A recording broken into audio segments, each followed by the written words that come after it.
If you're a dropshipper who's ever tried to run ads on Facebook, then you've undoubtedly been met with constant bans, ads being rejected, and daily spending limits that make you want to rip your pubes out and punch Mark Zuckerberg in the face. Now, after scaling multiple dropshipping brands past 100K months using Facebook ads alone, I'm going to teach you the best beginner ad account structure you can have to prevent bans, the step-by-step process you should follow if you're new to advertising on Facebook, and what you should be doing if you're already dealing with bans on Facebook. Now, the first thing you have to understand is when you're running ads on Facebook, bans are inevitable. It doesn't matter how much money you throw at this problem, you will deal with bans. It is just a part of life. So a lot of people will invest so much time and money into complicated structures like this one right here, where you have multiple age Facebook profiles, multiple verified business managers, and each business manager has separate assets inside. This will cost you about $2,500. Now, this is inside my one-on-one program, but what I would recommend is having something simple like this when you're first starting to advertise. This can get you to 5, 10, 20 grand a day, where I would say either 1 or 2 Facebook profiles that are age, have 1 or 2 business managers, and each business manager has certain assets inside. So that way, if the business manager gets banned,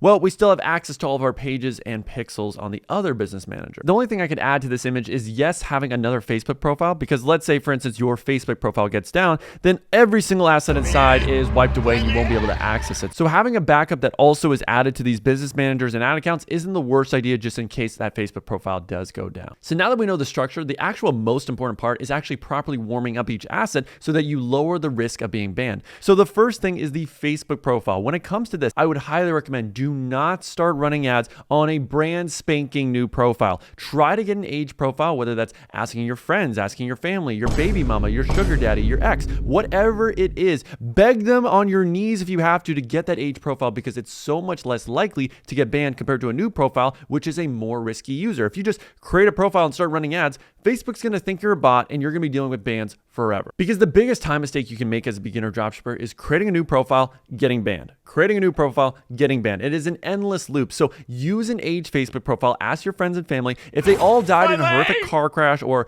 you live in your parents' basement and they want you to go to college and they're never going to support you and you're a loner, then I would recommend buying an age Facebook profile. There's always going to be different plugs. If you join my Discord or join someone else's, that usually costs about $100 to $150 to get that age profile. Now, once you get your age Facebook profile, the next thing you have to do is start holding your freaking horses, because I know you want to go buck wild and create 10,000 ad accounts and business managers, but you have to wait a second. Wait at least 24 hours before you do all that. But what you can do instead is start creating your Facebook page for your business. Now, this is the same thing. Don't run ads from this page yet. Wait at least 24 hours. But what you can do, go to menu, create a page. Now, if you're running a general store like I like to do, because then I have the flexibility to test all types of products, I typically am actually going to create a page that tries to represent an actual human being rather than a business, because that tends to perform better. So if you go to a website like thispersondoesnotexist.com, get a random image, screenshot it, just come up with some sort of fake name, and then fill out the information. So filling this out, the category doesn't matter, the bio really doesn't matter. All that matters is that you have a name for your page and a profile picture, at least on this first day. Now, some people will recommend creating an Instagram account. I'm not necessarily opposed to that, so you can connect it directly to your page. I really don't think that matters as much, though, as making sure that you fill out all the key information here, because that shows to Facebook, hey, this is a legitimate page. Now, Facebook's going to ask you for a WhatsApp number, and I would recommend putting one in, because again, it just shows more trust to your account. So now that we got the WhatsApp connected, we're going to go next. Dorian Jackson's looking real good. Go next one more time. And the final thing we want to do for this page is just add a banner. I usually do something of nature. So the cover photo, I'm just going to upload something real quick. So follow that process 2 more times to create 3 Facebook pages, just so that you have some backups ready to go. Now, after you wait 24 hours, this is where you start to create your first business manager. And once you do that, same thing, wait 24 hours before you run any ads. So to create a business manager or business portfolio, go to business.facebook.com, click create business. I've reached the limit on this profile, but with a new account, you're going to be at least able to create 2 business managers, and that's really all you need in the beginning. So now that we've created all of our business managers, we now know that one BM needs to control all the ad accounts and one BM needs to control all the pages and pixels. So how do you make that decision? Well, for me personally, I actually buy an age business manager, because the one issue with new business managers is you're going to deal with daily spending limits. Every time you create an ad account, the daily spending limits can be set at $50 because you haven't built any history. So I personally will buy an age business manager for around $300. Sometimes they cost $500. I just would not pay a monthly fee. But with those business managers, you can create new ad accounts where the daily spending limit is much higher. A lot of times thousands of dollars, even when you haven't run any ads yet. So those are the 2 assets I recommend buying: an age Facebook profile, if you don't already have one, and then an age business manager where new ad accounts have a higher daily spending limit. Now, once you get your business manager and you're on the one that you need to create ad accounts on, you should go to the business manager settings right here on the bottom left. And when you go to, again, the bottom left on this page for business info, you can see how many ad accounts you can create. And I would recommend maxing it out. So on this business manager, I can create 5 ad accounts. So if I go to ad accounts, you can see I currently have one that I actually own and then another that's shared. So I can own 5 of my own. So what I would have to do is go to add, and then I can click create a new ad account. And you want to create 5 in a row. It could be business manager 1, 2, 3, 4, 5, just because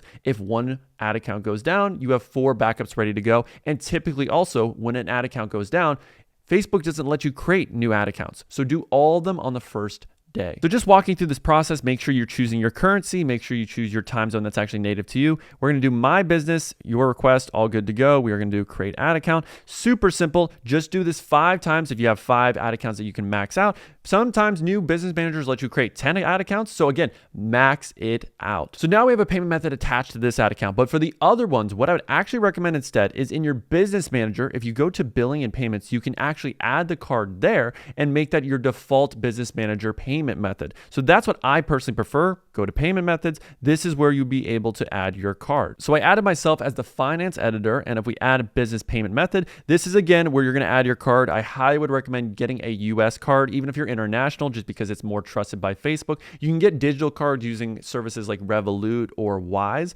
and those also work as well. So I'm going to add my card here. And then after 12 to 24 hours, I will go into those other ad accounts and make their default payment method the payment method from the business manager. Now, once you add your first payment method in the business manager setting, after you spend a few $100s using the methods we're about to talk about, I would highly recommend adding a backup business payment method. The reason why is because if you miss a payment, you are going to get banned instantly and Facebook is not going to trust you and they will lower your daily spending limit from 100 to 50 or 1,000 back to 500, and you don't want that to happen. So have a backup in place after you spent a little bit of money. I don't add both the business manager payment methods immediately after we spend a little bit. Now, to prevent bans on this new business manager you created that's running the ads, I would go to your business settings, and then right here, if you go to business info, I would fill out all this information. If you have an LLC, that is going to make it less likely for you to get banned. You don't need it, but if you do, I would put all the information in here, and also make sure that you verify your domain on the business manager as well. So if you click on edit, all you have to do, put in the legal name, business website. And yes, if you have the tax ID, which is typically your LLC number,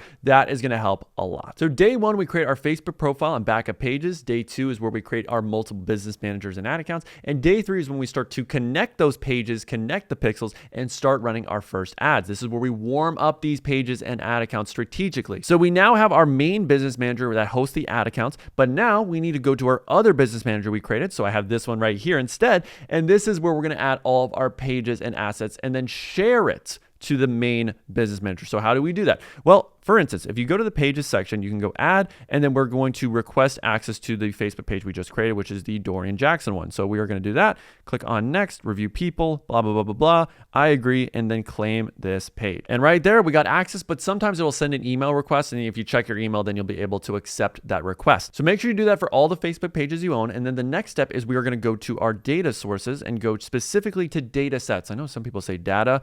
I think you're actually insane if you do so. Same thing. We are going to add and create multiple data sets. I would recommend at least 5 to 10 so you have some backups ready to go. And you don't need to connect these to your Shopify account right now. You are totally fine. The main thing is to make sure your other business manager where you're running ads from has access to these. So we need to request access. So going back to our other business manager, what we're going to have to do, first off, pages. This is where we're going to have to try to request access. So request shared access to a certain page. So again, Dorian Jackson, we want to get shared access. We're going to click on next. We wanted to be able to run ads from this page. So really just everything.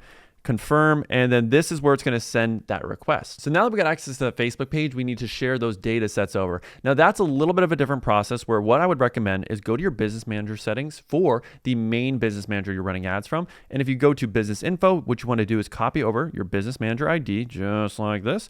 Go onto the other business manager, go to the data set, and you're going to assign a partner, just like this. Click on manage events and then assign like that. And you're good to go. Now your other BM has access to all of your data sets if you do that individually. You're almost done, cowboy, but this is a huge mistake that most people make after they've done all this process is they go right into a purchase conversion campaign. They get their ads rejected and they have to go through this whole process all over again. So to avoid that, this is where we need to warm up things in Facebook's eyes and get some ads approved. So what I would always recommend, go to create, do engagement, and you want to run a simple campaign where you don't have the URL of your website, because let's say these ads do get rejected.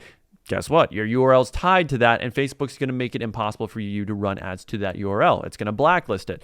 So from here, in this engagement campaign, we want to choose the Facebook page that we just created, Dorian Jackson.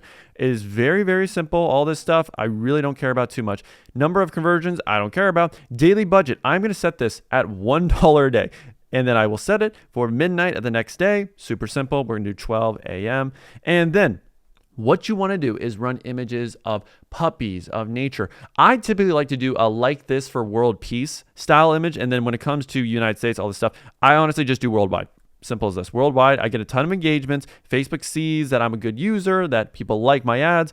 You can do whatever you want to do. And then we are going to do next. Now from here, I'm going to go to setup creative image ad. For the primary text, I literally do like this for world peace. So again, I just get a ton of engagement, or like this to make 2025 your year, something very, very generic. Then for the media, this is where we're going to upload our different images. So literally, I just grab this world peace image off of Google Images, test multiple images, because the more ads you get approved, the less likely you'll deal with bans in the future. So I got all I want is world peace, this image right here.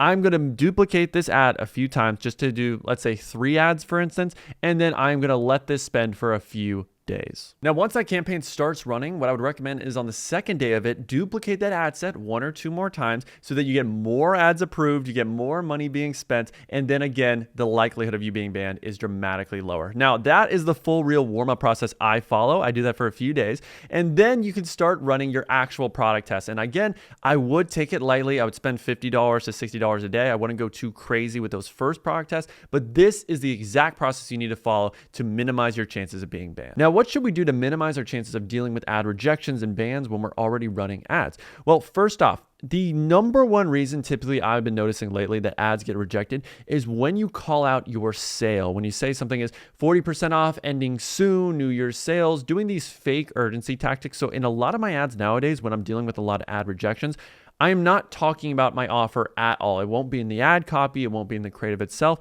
because I am noticing Facebook being a little bit more strict with calling out sales and offers. So that would be the first thing. Now, the next thing, as you can see right here, I'm on my ad rejection screen. When you do deal with ad rejections, what should you do? Every single time I go to my account quality section, and you can click request a review, and I would submit. That is all you should do.